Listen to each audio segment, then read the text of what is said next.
What if I told you that some of the most promising tools for healing, recovery, and aging aren't being talked about in your doctor's office today?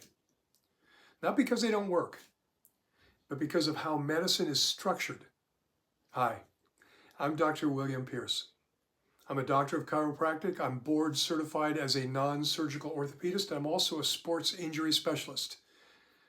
I'm also the co-founder of purplepeptides.net. Come visit us. Well, over the past 42 years, I've worked with over 30,000 patients and logged more than 300,000 one-on-one patient visits. And I've spent the last several years studying one of the most exciting frontiers in medicine I've seen in a long time, peptides. Today, I want to answer a question that I get all the time. Doc, if peptides are so promising, why isn't my doctor talking to me more about them? Well, first, a medical disclaimer. This video is for informational purposes only. You know the routine. It doesn't constitute medical advice. I am a doctor, but I'm not your doctor. And we have no doctor-patient relationship. So always consult with your own qualified physician before making any decisions about your own health. And don't rely solely on online information for diagnosis or treatment. Now back to what's important. Let's get something straight right away. Most doctors are not against peptides. In fact, many of them have never been properly trained or even know how to use them. Why? Because peptides are not part of the traditional medical education that they received. Medical school is designed to teach diagnosis, acute care, pharmacology, surgery, and other procedures. But very little time is spent on regenerative medicine or emerging therapies.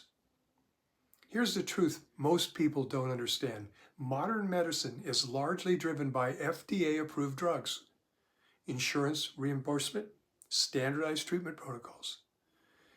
If a treatment doesn't fit into that system, it often gets ignored. And many peptides fall into that gray zone, that gray category.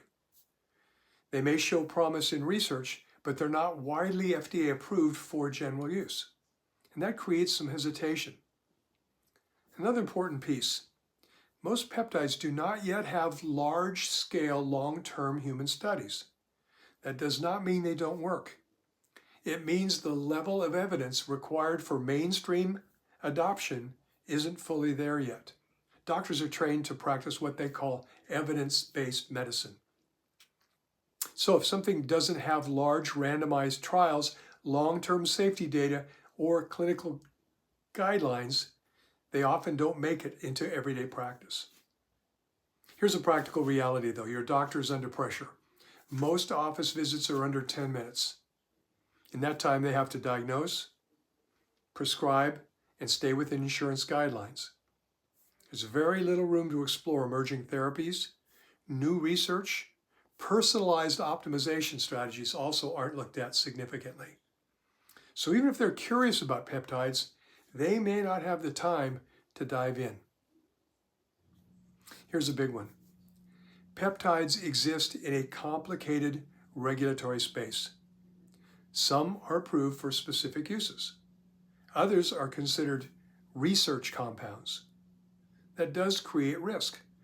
Doctors have to protect their licenses, their reputation, and their practices. So many choose to stay within clearly established guidelines.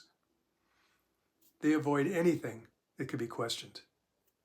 But the exciting part, the conversation is starting to shift.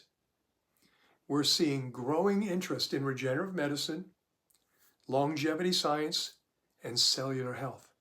And peptides are right on the center of that movement. Forward-thinking practitioners are beginning to explore healing optimization, recovery acceleration, and metabolic improvement. But we're still really early in that process. So, what does that mean for you? It means you have to become an informed participant in your own health. Don't blindly follow trends, but don't ignore emerging science either. Ask questions, do your research, have conversations with qualified professionals and people you trust, because the future of medicine is not just about treating disease. It's about optimizing how the body functions at the cellular level. In future videos, I'm going to continue to explore related questions to those of us over 50 years old. There's a difference as we age. Physiologically, your compensation capabilities, resiliencies, all of those things in regard to staying healthy change as we get older. And I have specific strategies which might help make your remaining years your very best. I'm honored by your trust as we navigate this exciting time in our lives together, and let's make the last half the best. God bless and stay well.